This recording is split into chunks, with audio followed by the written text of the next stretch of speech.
হঠাৎ করে ভোজ্য তেলের দাম বেড়ে যাওয়ায় আমদানিকারকদের তলব করেছে বাণিজ্য মন্ত্রণালয়। বাণিজ্যমন্ত্রী ফারুক খান জানিয়েছেন, দাম বেড়ে যাওয়ায় আমদানিকারক ও পরিবেশকদের কাছে আগামীকালের মধ্যে ব্যাখ্যা চাওয়া হয়েছে।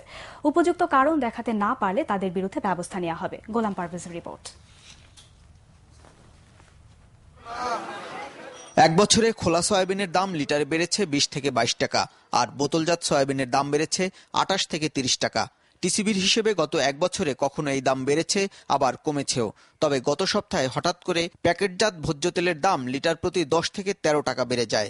196 টাকার 2 লিটারের এক বোতল সয়াবিন তেল এখন 221 টাকায় বিক্রি হচ্ছে।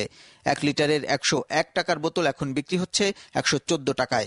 কোম্পানি ভেদে এই দাম 4 থেকে 5 টাকা বেশি কম রয়েছে।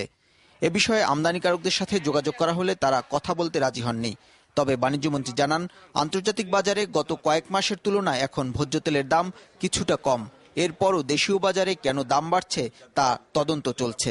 কয়েকটা কোম্পানি বাড়িয়েছে, সেই কোম্পানিগুলিকে আমাদের বাণিজ্য মন্ত্রণালয়ের তরফ থেকে তাদেরকে আগামী রবিবার দিন আসতে বলা হয়েছে। They have to come and explain যে তারা কেন দাম বাড়ালো, কি পরিপ্রেক্ষিতে বাড়িয়েছে, এবং তারপর আমরা সিদ্ধান্ত নেব। যদি কেউ অযাচিতভাবে কোনো কিছু করে তার বিরুদ্ধে প্রয়োজনীয় ব্যবস্থা নেওয়া হবে। মন্ত্রী বলেন, জিনিসপত্রের অস্বাভাবিক দাম বৃদ্ধি ঠেকাতে ব্যবসায়ীদের পরামর্শেই সরকার সরবরাহ আদেশ বা ডিও ব্যবসা তুলে দেওয়ার সিদ্ধান্ত নিয়েছে। ডিও প্রথা বাদ দিলে কোন প্রথা চালু করা হবে সেটা নিয়ে একটা কমিটি করা হয়েছে। সেই কমিটিতে কিন্তু ব্যবসায়ী বৃন্দ আছেন। সে কমিটি, আমি যতদূর জানি, অনেক দূর কাজ এগিয়ে গেছে এবং আশা করছি এই মাসের শেষে বা আগামী মাসের প্রথম দিকে তারা তাদের রিপোর্ট সাবমিট করবে এবং তার পরিপ্রেক্ষিতে সকলের সাথে আলোচনা করে আমরা একটা পদ্ধতি ইমপ্লিমেন্ট করব যাতে জিনিসপত্রের দাম অযাচিতভাবে না বাড়ে।